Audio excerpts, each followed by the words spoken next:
Hey everyone, welcome back to Garnock Reviews. Today I'm back working with Hansen Yachts, checking out a really impressive liveaboard yacht that offers tremendous value for money. I've featured several Carver yachts on my channel since I started, but this 2004 Carver 356 is on offer for only $109,000 and is by far the best one yet. She measures in at 41 foot in length, she's got a beam of just over 13 feet and a maximum draft of around 3.5 feet.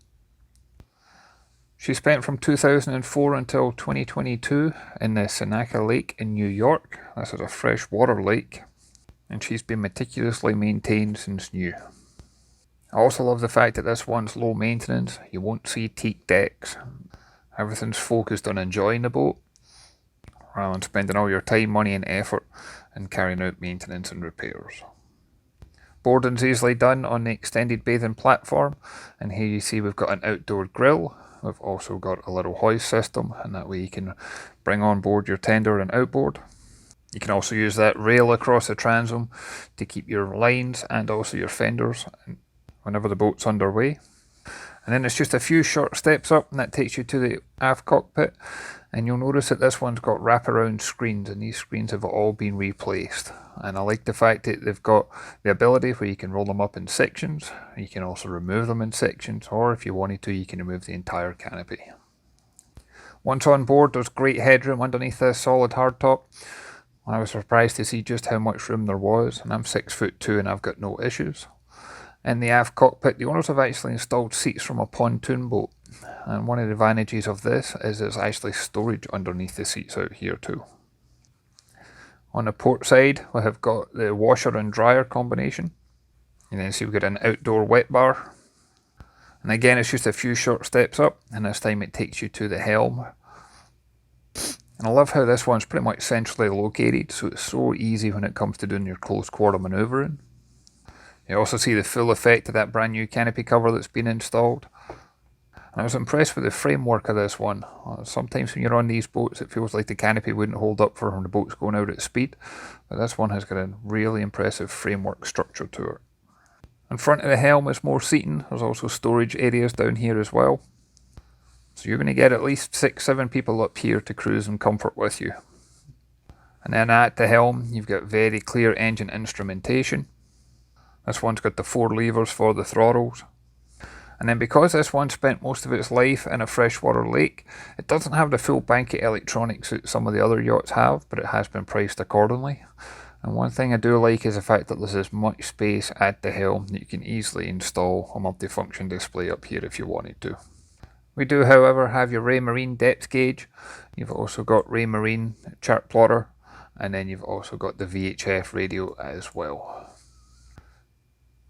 Down below next to the steering wheel you'll see we've got stereo controls. We also have controls for the searchlight and also for the anchor windlass. And it's so easy to walk around this yacht. There's always handhold, there's always just a couple of steps up or down. The boat's an incredibly stable platform. It doesn't feel like the boat moves with you as you're walking around. And then to get to the side decks there's a solid glass door on either side. But again, look at the amount of handholds that we have as you make your way to the bow. We've got wraparound covers on the front windows, that way it keeps all the interior cool but also protects it from the sun. You got non-slip deck, and it works really well as you're making your way up here. There's room on the bow if you wanted to sit out or lay out. And at the bow we've got that electric windlass that I mentioned earlier. We've also got large fender baskets and the searchlight. And as well as being able to operate that windlass from the helm, you can also operate it here from the bow. And then as I pan the camera around, I think this one has aged really well for being a 20-year-old boat. She does not look like an old boat at all. She still grabs attention as people walk along the pontoons. And then wait till you check out the interior. As soon as you step down below, this one just screams your home. This would be a fantastic liveaboard, be a great boat for spending time on board for just vacations, weekends away, and there's plenty of people use these boats for extended cruising. You've got very comfortable seating on the port side, you get tremendous headroom. This one's fully air conditioned, and if you wanted to you can open up all those blinds, you can remove the front window covers, and there's a tremendous amount of natural light available on this one. On the starboard side in the saloon, that's where you're going to find the flat screen TV. We've got different media devices here connected to it. Handy storage boxes put in place. And just in front of that on the starboard side is a dining area. And if you notice, this table does actually drop down, so you can convert this to a double berth if you ever needed to. You've got more storage underneath these seats. And you've also got storage in the back wall next to that breaker panel, where you can slide that mirror across. A couple of steps down and it takes you to the galley. And this one's got a great setup where you'll be able to enjoy all your favourite meals on board.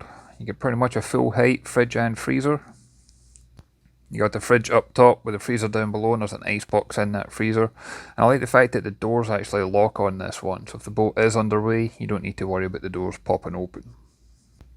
Not only do you have great headroom in the galley, there's also a lot of ventilation options, so that way if you are cooking, it's a perfect setup for it. For a boat of this size, it's got good countertop space. You got a 3-burner electric stovetop, and then you've got the oven down below, but just look how clean it is. I'd question if this one's ever been fired up in the 20 years. There's also a tremendous amount of storage in the galley, and they all have got locking mechanisms in the drawers and in the doors, so that way again nothing's going to pop open when it shouldn't. You've got a convection microwave built into here as well, and if I lift this countertop, you'll see that there's a stainless steel sink underneath it, and that faucet's got like a shower head system to it as well that retracts. You've got a second compartment here for dry storage goods. There's storage behind this little roller door behind this faucet, and that way you can keep your plates in here and things like that. And one gauge I'm not normally seeing in a galley, which I actually thought was a smart idea, is this one's got a water level indicator to it. So that way you know just how much water is remaining in those tanks. And then opposite is where you're going to find the guest heads compartment. This one's also going to double up as the day head. And here you're going to find plenty of storage for toiletries and personal belongings. You've got good countertop space, you've got stainless steel sink, the toilet and the shower. And again, just notice how clean and well presented this yacht is. And moving forward this way, you're going to find the guest cabin. And this one you can actually sleep 3 people in. And the setup in here, this would be perfect if you had like 2 parents and a kid join you.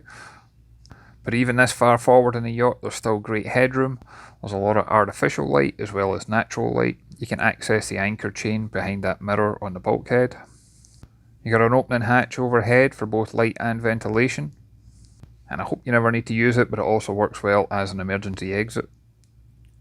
Plenty of storage down below underneath the beds. And you'll notice that solid case, that's just full of documentation, history and service records that go with the yacht. And if I close over the main door that leads into the cabin, you'll see we've got more storage back here. You got a hanging locker in here that's all cedar lined. And if I peel back the curtains a little bit, you'll see not only do we have hatches, but these are opening portholes. So again, you get more ventilation if you ever wanted to. And as I make my way back through the cabins, make my way to the owner's aft cabin, just notice all the details and the carpets, how clean they are, all the soft furnishings. You could move on board this one tomorrow. This one doesn't need any major work carried out at all. But there's a passageway on the starboard quarter that leads down into the owner's stateroom. And I believe this one's a queen size berth. Again, there's plenty of headroom in here. And you'll see the outline behind the blinds where there's opening portholes in this one as well. To the front of the stateroom, you see we've got plenty of storage lockers and cabinets. And then behind those black doors, there's enough space in here that you could put a small TV, or if you wanted to, you could even put some sort of laptop or something like that, if you ever wanted to enjoy a movie. I also love all the woodwork that's in here. It's got such a nice shine to it, but it's also not that dark wood, so you don't have the same claustrophobic effect that you sometimes have on boats. And this stateroom is fully en suite, but unlike with the guest heads compartment, the toilet and the shower is actually separate. And in the shower stall, you'll see we've actually got a seat moulded into the fiberglass. And throughout the entire yacht, there's no smell on board. There's no smell of any mould and dampness. There's no smell of any fuel, any exhaust fumes. It's just a very, very clean boat, which obviously you can't pick up on the camera. But if you're travelling to view, you won't be disappointed with this one. And leading back out to the saloon, you'll see we've got more storage options as well. And under the saloon is actually where you're going to find the engines for this one. Now when I lifted up the hatch, I'd swear the engines were brand new. But these engines are original, it's just they're extremely well maintained. And you're going to get a pair of Volvo 8.1 litre. These are 375 horse gas engines, and they've got just over 1,000 hours on the clock. You got 70 gallons of fresh water, you get 320 gallons of fuel, you get 35 gallon holding tank capacity. You've also got an 8 kilowatt generator in here, and that generator has only got 445 hours on the clock. I'd expect this one to cruise somewhere around 20 mile an hour, and then you're going to have a top end closer to 30 mile an hour. But as with the rest of the yacht, look at just how clean the bilges are. There's no signs of any water leaks or damage. And overall, I just thought this one offered tremendous value for money. It'd be a great boat for weekends, a great boat for liveaboards. But as always, I'd love to hear your thoughts and comments. If you can leave a comment down below. If you haven't done so already, if you can hit that like and subscribe button, it really does make a difference. I'd like to thank Mike for the opportunity to come on board, and I look forward to catching you on the next one. Thanks everyone.